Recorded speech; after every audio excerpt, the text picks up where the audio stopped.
कुछ दिनों बाद जब तलाक के कागजात थामे मेरी दुनिया बिखर चुकी थी, मैंने खुद को पूरी तरह से खोया हुआ महसूस किया।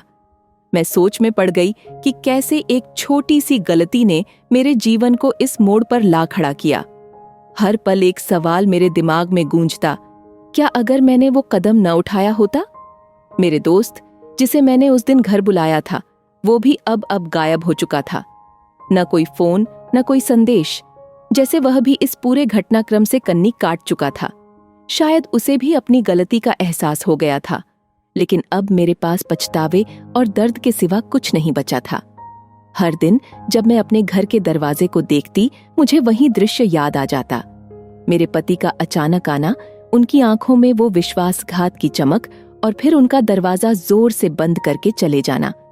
उस पल का हर हिस्सा मेरे जहन में बार बार घूमता। मैं अपने भीतर एक ऐसी आग महसूस कर रही थी जो हर बीते दिन के साथ और भी तेज हो रही थी। कुछ दिनों बाद मैंने अपने पति से मिलने का फैसला किया। मैं जानती थी कि हमने एक दूसरे को बहुत चोट पहुंचाई है, लेकिन मुझे यह भी समझना था कि क्या हमारा रिश्ता पूरी तरह से खत्म हो चुका है या उसमें अभी भी कुछ बचा है। मैं उनके ऑफिस के बाहर खड़ी रही, इंतजार करती रही कि वह बाहर आएं।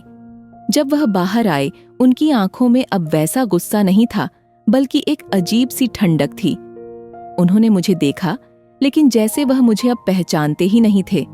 मैंने उन्हें रोकने की कोशिश की, लेकिन उन्होंने एक शब्द भी नहीं कहा और अपनी कार में बैठकर चले गए।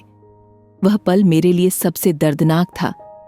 मैंने महसूस किया कि शायद अब हमारे रिश्ते का अंत हो चुका था, लेकिन इस सब ने मुझे एक नई सच्चाई का सामना करने के लिए तैयार किया। मैंने अपने जीवन की उस गलती से सीखा कि हम सभी इंसान हैं और हमसे गलतियां हो सकती हैं, लेकिन हमें उन्हें सुधारने का समय नहीं मिलता। अब मैंने खुद को माफ करना सीखा और धीरे धीरे अपनी जिंदगी को फिर से शुरू करने का प्रयास किया। हालांकि मेरे पति से अलग होने का दर्द हमेशा मेरे साथ रहेगा, लेकिन यह भी एक सबक है कि एक पल की गलती पूरी जिंदगी बदल सकती है।